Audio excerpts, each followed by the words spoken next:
Following 3 days of torrential rain, Kailashahar MLA Birajit Sinha inspected the vulnerable embankment near gate number 62 in the Latiapura area on Tuesday. With the Manu River flowing at high levels, the embankment is at risk of breaching, threatening to submerge large parts of the Gournagar Block.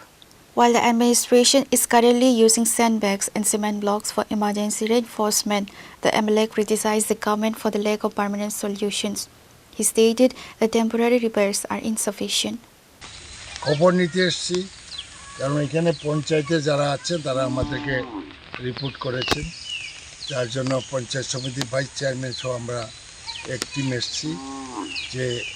এখানে লাটিয়াপুরা যে বন্যা নিয়ন্ত্রণ বাঁধ এটার অবস্থা ভালো না প্রত্যেক বছরই মানুষ আতঙ্কে থাকে এই এরিয়ার মানুষ শুধু এই এরিয়া না এখানে বাঁধটা ভাঙলে অনেক গ্রাম প্লাবিত হবে সেই জন্য যুদ্ধকালীন পরিস্থিতিতে এই কাজটা করা দরকার কয়েকটা বোল্ডার ফেলে কিছু বালু কয়েকটা বস্তা ফেলে এটা রক্ষা হবে না আমরা যা দেখেছি সুতরাং এখানে ঊর্ধ্বতন কর্তৃপক্ষ চিফ ইঞ্জিনিয়ারকে এসে এটা দেখা উচিত কারণ বর্ষা আসলে পরেই বাঁধ মেরামতের কথাটা মনে হয় গভর্নমেন্টের অত্যন্ত দুঃখজনক বর্ষা আসলে পরেই বাঁধ মেরামত এর আগে করে না যে সুইচ গেটগুলো আছে এটা মেরামত করে না এখনো শুধু একটা সুইচ গেট না প্রায় 20টা উপরে সুইচ গেট আছে বিভিন্ন এরিয়াতে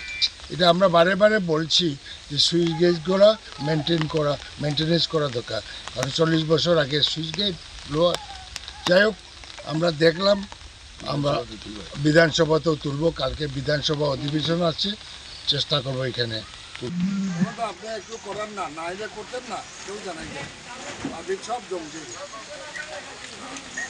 কোন জন্য করলে পাঠাই দেন Pure report, Chini Khorang.